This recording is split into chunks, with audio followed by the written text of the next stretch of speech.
Hello everyone, আসসালামু আলাইকুম। কেমন আছো সবাই? নিয়ে চলে আসলাম আর একটা ডিম আর দুন্দুল দিয়ে স্যুপ, যেটা আমি কখনোই খাই নাই, ফার্স্ট টাইম আমি খাবো বানিয়ে। তো এখানে কিন্তু ডিমটা আমি আগে এখানে দুইটা ডিম নিয়েছে। ও মা, কি হইলো এটা! ডিমটার অবস্থা কি হয়েছে দেখেন, ডিমটা একদম পুরো ভাঙ্গা শেষ। তো যাই হোক, এটা টুকরো টুকরো করবো, এটা ভেঙে গেল সমস্যা নাই। তো ডিমের স্যুপটা বানানোর জন্য কিন্তু এখানে ডিমগুলো ভেজে নিতে হবে সুন্দর করে। তারপর ডিমগুলো টুকরো টুকরো করে রেখে দিব। আর এখানে দুন্দুলটা আমি সামান্য পরিমাণ তেল দিয়ে ভেজে নিব। তো যেহেতু দুন্দুল দিয়ে বানাবো, এখানে আমি অল্প পরিমাণ বানাবো, তো দুন্দুলটা একটু ভেজে নিচ্ছি। তো আবার ভাজা শেষ, আমি সামান্য পরিমাণ লবণ দিয়ে দিচ্ছি, এটা যাতে টেস্ট মতন লবণটা দিয়ে দিবা। আর এখানে হচ্ছে ডিমটা আমি দিয়ে দিলাম, যেহেতু যখন বলক আসছে তখন আমি ডিমটা দিয়ে দিচ্ছিলাম। তো ডিমের পরিমাণটা কিন্তু এখানে প্রচুর দেখাচ্ছে। আর এখানে বার্লি একটু দিয়েছি, বার্লিটা কিন্তু দিতেই হবে।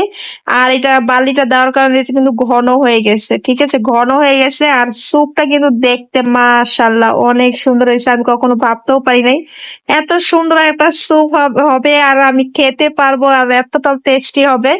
অনেক মজা হয়েছিল। যদি তোমরা ভাই এটা খেতে চাও, একটু বাসায় ট্রাই করে দেখতে পারো, একদম সামান্য, এটা তোমাদের ঘরেই থাকে অল টাইম।